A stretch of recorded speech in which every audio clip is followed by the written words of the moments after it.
Hola, bienvenidos y bienvenidas a este nuevo episodio del podcast llamado Voces de la Literatura Hispanoamericana. Hoy viajaremos hacia el siglo XIX, una época que está llena de revoluciones, independencia y sobre todo de sentimientos muy intensos. Hablaremos del romanticismo en Hispanoamérica, una corriente literaria que transformó la manera de escribir, sentir y pensar en nuestro continente. Porque si en Europa los románticos soñaban con castillos y tempestades, en América Latina nuestros escritores soñaban con patria, libertad e identidad. Así que prepárense para sumergirnos en la pasión y el drama del romanticismo latinoamericano. Para entender el romanticismo, primero tenemos que situarnos en el tiempo. Estamos en la primera mitad del siglo XIX. Y los países latinoamericanos están luchando por su independencia o acaban de lograrla. Los escritores viven con la emoción del cambio, pero a su vez también con la incertidumbre de lo que significa ser un americano.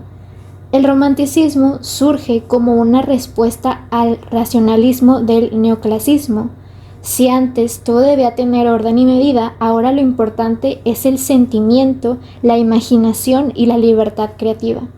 En Hispanoamérica, esta corriente se mezcla con las ansias políticas del momento, porque los autores no solo hablan de amor y naturaleza, sino también del patriotismo, la justicia y la denuncia social. Entonces, aquí nos hacemos la pregunta de qué hace romántico a un escritor de esta época.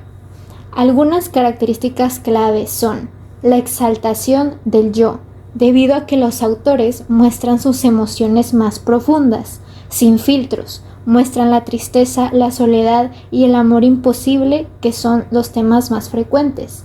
La segunda es el culto a la naturaleza, debido a los paisajes que se convierten en los reflejos de su propia alma. Si el personaje está triste, la tormenta ruge con él. 3. El sentimiento patriótico. La independencia política se traduce en independencia artística y se busca una voz propia, una voz americana. Y 4, el idealismo, que viene siendo el amor, la justicia y la libertad que se presentan como los valores absolutos, totalitarios, aunque muchas veces llegan a ser inalcanzables. Por lo que podemos decir que el romanticismo es la revolución de las emociones, los pensamientos y asimismo de las propias libertades de los americanos y también de los escritores o autores de este romanticismo. En este instante hablaremos sobre algunos nombres claros en el romanticismo latinoamericano. Por ejemplo, en México tenemos a José Joaquín Pesado y a Guillermo Prieto, que reflejan la búsqueda de identidad y nacional en sus versos. Otro ejemplo es en Cuba con Gertrudis Gómez de Avellaneda, que rompe los moldes de su tiempo con sus obras como Sab, una novela que denuncia la esclavitud y a su vez el machismo de la época. Y en Argentina nos encontramos a Esteban Echeverría con su cuento El Matadero, que une la pasión romántica con la crítica política, buscando también el liberalismo. También no podemos olvidar a José Mármol y su novela Amalia, donde el amor y la persecución política se entrelazan en cada uno de ellos. Todos estos autores convierten su escritura en un acto de rebeldía, una forma de decir que están ahí, que son libres y tienen voz propia, que pueden hablar por sí mismos y que realmente buscan esa libertad reflejada en sus versos. En este día nos vamos a enfocar más en la obra de El Matadero de Esteban Echeverría, que ya les había comentado con anterioridad. Este libro es una joya del romanticismo rioplatense, porque con apenas unas páginas el autor nos habla y nos pinta un cuadro brutal de la violencia y el fanatismo político bajo la dictadura de Rosas, debido a que el matadero no es solo un lugar físico, es una alegoría del país o el estado en el que vivimos, un espacio en donde la libertad es sacrificada junto con los animales. Con este relato, Echeverría transforma el dolor nacional en arte, en un grito desesperado por una Argentina libre y justa.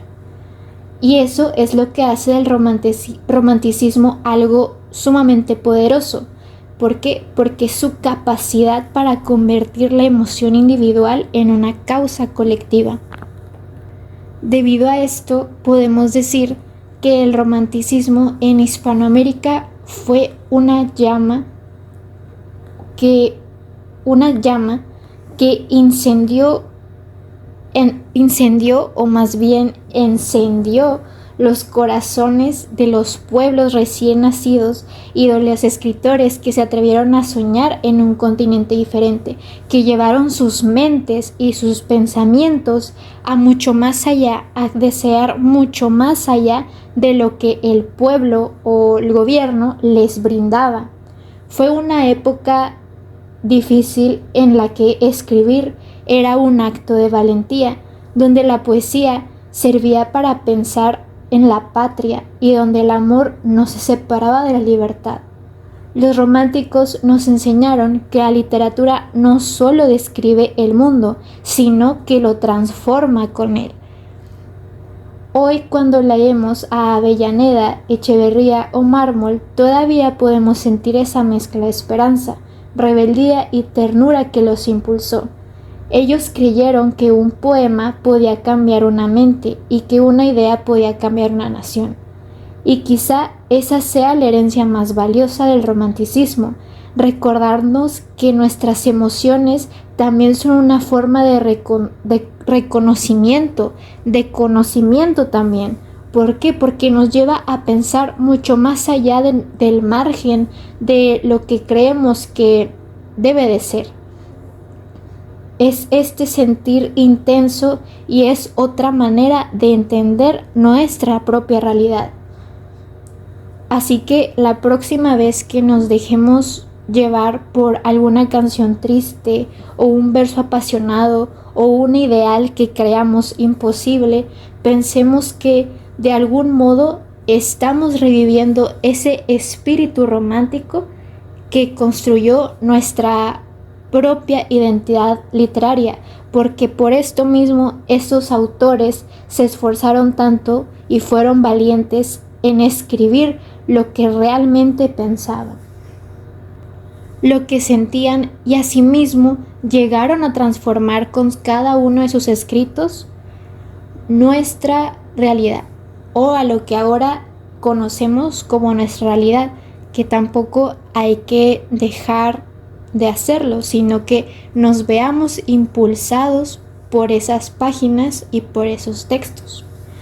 Gracias por acompañarme por este viaje al romanticismo hispanoamericano. Y sería todo por el podcast de hoy.